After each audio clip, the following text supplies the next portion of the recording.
Hello everyone and welcome to instant biology by doctor Neelabh. हर साल बहुत सारे स्टूडेंट्स सीएसआईआर के डायरेक्ट एसआरएफ नोटिफिकेशन का वेट करते हैं।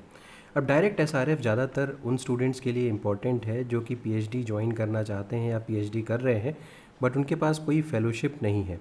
तो सीएसआईआर की तरफ से एसआरएफ का स्टाइपेंड भी दिया जाता है और इसके अलावा और भी बेनिफिट्स हैं जो आप यहाँ पे अवेल कर सकते हैं। तो चलिए एक एक करके सारी डिटेल्स इस वीडियो में देखते हैं और ये भी देखते हैं कि किस तरीके से आप यहाँ पे अप्लाई कर सकते हैं। सबसे पहले तो जैसा कि मैंने बताया, ये एडवर्टाइजमेंट नंबर देख लीजिए। डायरेक्ट एसआरएफ 1 डेट 14 तारीख है 14/8/2026 और यहाँ पे आप अप्लाई कर सकते हैं 18/8/2026 से, यानी कि आज से आप यहाँ पे अप्लाई कर सकते हैं और 17/9/2026 तक यहाँ पे एप्लीकेशन ओपन रहेगा। अप्लाई करने का लिंक यहाँ पे मेंशन्ड है।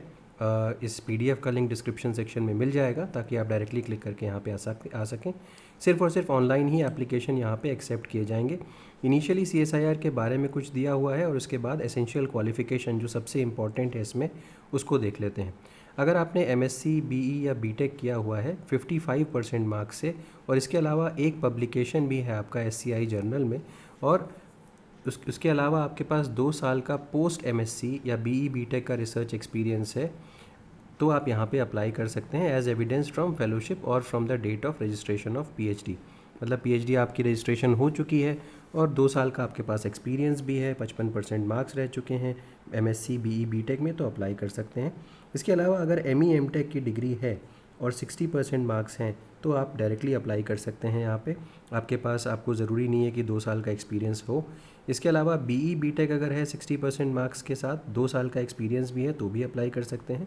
एमबीबीएस, बीडीएस वगैरह है 60% मार्क्स से ऊपर एंड 1 साल की इंटर्नशिप है तो भी अप्लाई कर सकते हैं। इसके अलावा बी फार्म, बीवीएससी, बीएससी, एजी और इक्विवेलेंट डिग्री 55% मार्क्स, एक पब्लिकेशन और 3 साल का एक्सपीरियंस हो तो यहाँ पे अप्लाई कर सकते हैं। इसके अलावा एम फार्म, एमवीएससी, एमएससी, एजी, एमफिल और इक्विवेलेंट डिग्री है 55% मार्क्स, एक पब्लिकेशन और एटलीस्ट 1 ईयर रिसर्च एक्सपीरियंस है तो भी अप्लाई कर सकते हैं। इसके अलावा document supporting the research, teaching experience अगर आपके पास है not below under graduate level तो ही आप यहाँ पे उसको लगा सकते हैं ऑनलाइन। इसके अलावा जो लोग ऑलरेडी पीएचडी अवार्ड जिनको हो चुकी है, एमडी कर चुके हैं, एमएस कर चुके हैं, एमडीएस कर चुके हैं, वो यहाँ पे एलिजिबल नहीं है अप्लाई करने के लिए। नीचे आते हैं एम्प्लॉयड कैंडिडेट्स के बारे में। अगर आपकी ऑलरेडी आप एम्प्लॉयड हैं तो यहाँ पे आप अप्लाई नहीं कर सकते क्योंकि ये फुल टाइम बेसिस फेलोशिप है। इसके अलावा स्टाइपेंड के बारे में बात करें तो 42,000 पर मंथ आपको इंटायर टेन्योर ऑफ फेलोशिप और डेट ऑफ पीएचडी वाइवा वोस आपको दिया जाएगा, विच एवर इज़ अर्लियर। इसके अलावा अगर हम एसआरएफ की कंटीजेंसी ग्रांट के बारे में बात करें तो 20,000 रुपये पर एनम आपको दिया जाएगा ताकि आप अपना जो भी केमिकल्स वगैरह हैं वो सारी चीज़ें खरीद सकें। इसके अलावा एसआरएफ जो है वो मैक्सिमम 2 साल के लिए टेनेबल होता है, लेकिन उसको 1 साल के लिए एक्सटेंड भी कर सकते हैं। इसके अलावा अगर आपके पास पहले से DST, DBT, ICMR, UGC, ICR वगैरह की फेलोशिप है तो आपके लिए ये जो पॉइंट्स हैं ये इंपॉर्टेंट है। कुल मिलाकर के आप 5 साल से ज़्यादा फेलोशिप अवेल नहीं कर सकते, ये मेंशन्ड है, लेकिन इसको आप अपने हिसाब से एक बार ठीक से पढ़ लीजिएगा। नेक्स्ट अगर बात करते हैं तो एज लिमिट के रेस्पेक्ट में अगर हम जनरल कैंडिडेट्स के बारे में बात करें तो 32 साल है। अपर एज लिमिट रिलैक्सेबल है 5 साल के लिए एससी, एसटी, फिजिकली हैंडिकैप्ड और फीमेल कैंडिडेट्स के लिए, और 3 साल है OBC, non creamy layer applicants के लिए। अगर हम सिलेक्शन प्रोसीजर के बारे में बात करें तो इंटरव्यू के बेसिस पे यहाँ पे सिलेक्शन होता है और जो एससी, एसटी कैंडिडेट्स हैं उनको इंटरव्यू में आने के लिए सिंगल सेकंड क्लास रेल या बस फेयर दिया जाएगा to and fro shortest route का। बाकी जनरल कैंडिडेट्स के लिए ये सुविधा उपलब्ध नहीं है। इसके अलावा अगर बात करें तो अगर आप इन्वायरमेंटल साइंसेस के अंडर में अप्लाई करना चाहते हैं तो कोड्स यहाँ पे दिए हुए हैं इन्वायरॉन 32, और कौन कौन से एरियाज़ में अगर आप काम कर रहे हैं तो उसको इन्वायरमेंटल साइंस के अंडर में कंसिडर किया जाएगा, वो भी यहाँ पे मेंशन्ड है, इसको देख लीजिए। सिमिलरली अगर हम कहें कि साइंस एंड टेक्नोलॉजी स्टडीज़ पे अगर काम कर रहे हैं तो कोड है STS 71, तो यहाँ पे इस तरीके के सब्जेक्ट्स या इस तरीके के एरियाज़ में काम होना चाहिए। फिर अगर देखें तो ट्रांसडिसिप्लिनरी एरिया में TDR 81 कोड है।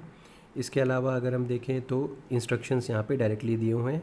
हर कैंडिडेट एक ही पोजीशन के लिए अप्लाई कर सकता है और इररेलेवेंट कोड वगैरह अगर आपने अप्लाई किया तो आपका जो कैंडिडेचर है वो रिजेक्ट किया जा सकता है। इसके अलावा कोई चेंज भी परमिट नहीं किया जाएगा ऑनलाइन एप्लीकेशन में अगर आपने सबमिट कर दिया एक बार तो। इसके अलावा details from the time of obtaining the qualifying degree till the last date of the application should be mentioned clearly in column 19। तो तो यहाँ पे ड्यूरेशन वगैरह, टाइम का जो ड्यूरेशन है लास्ट डिग्री से लेकर के अभी तक का, तो वो यहाँ पे मेंशन होना चाहिए। इसको प्रॉपरली देख लीजिएगा और प्रॉपरली फिल करिएगा। कोई भी टेस्टिमोनियल यहाँ पे एक्सेप्ट नहीं किया जाएगा प्रूफ ऑफ रिसर्च एक्सपीरियंस के लिए। प्रॉपर आपके पास डॉक्यूमेंट्स होना चाहिए रिसर्च एक्सपीरियंस दिखाने के लिए। इसके अलावा कैंडिडेट्स को अपना original certificate, PhD registration, research experience, office orders होने चाहिए रिसर्च एक्सपीरियंस के रिस्पेक्ट में। इसके अलावा रीप्रिंट्स पेपर के या लेटर्स ऑफ एक्सेप्टेंस पेपर्स के या अंडर पब्लिकेशन जो हैं, नेट या गेट सर्टिफिकेट अगर आपके पास है तो at the time of interview आपको या बाद में इसकी ज़रूरत पड़ सकती है, तो इसको रेडी रखना होगा। इसके अलावा applications will be processed on the basis of information provided online application. Interview की डेट किसी भी रेस्पेक्ट में चेंज नहीं की जाएगी। जो भी those who have already applied 3 times and not called will not apply, should not apply, उनको अप्लाई नहीं करने की ज़रूरत है। तो ये कुछ मेजर चीज़ें मेंशन्ड हैं, इसको आप चेकआउट कर सकते हैं।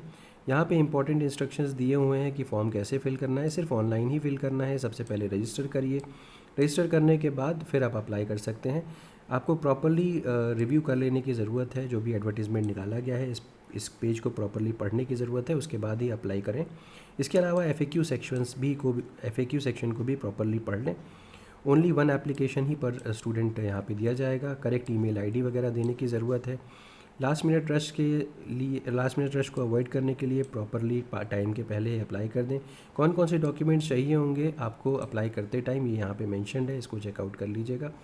लगभग once the application form is filled up, please save submit it within 40 minutes, otherwise your session will be expired। तो 40 मिनट के अंदर आप भर लें, save with in 40 minutes, otherwise session आपका एक्सपायर कर जाएगा। यहाँ पे फ़ोटो सिग्नेचर वगैरह की डिटेल्स दी हुई हैं। कोई भी असिस्टेंट चाहिए तो emr1.hrdg@csir.res.in पे आप मेल कर सकते हैं। इसके अलावा यहाँ पे सब्जेक्ट कोड मेंशन्ड है, किस सब्जेक्ट पे आपका काम है और उससे रिलेटेड कोड मेंशन्ड है, तो इसको आपको प्रॉपरली डालना पड़ेगा फॉर्म फिल करते समय। ठीक है, तो ये सारी की सारी इन्फॉर्मेशन हो गई कि किस तरीके से आप अप्लाई कर सकते हैं। बाकी अप्लाई कहाँ पे करना है ये यहाँ पे देख सकते हैं। इनका जो पोर्टल दिया हुआ है, इसकी आईडी दी हुई है। इसका डिस्क्रिप्शन जो इसका PDF का जो लिंक है उसको डिस्क्रिप्शन सेक्शन में आपको प्रोवाइड कर दिया जाएगा। उम्मीद है ये वीडियो यूज़फुल रहा होगा। वीडियो पसंद आया तो ज़रूर लाइक करिएगा, चैनल को सब्सक्राइब करना ना भूलिएगा, बेल आइकन को ज़रूर प्रेस करिएगा और फ्रेंड्स के साथ ज़रूर शेयर करिएगा। Thank you, have a good day.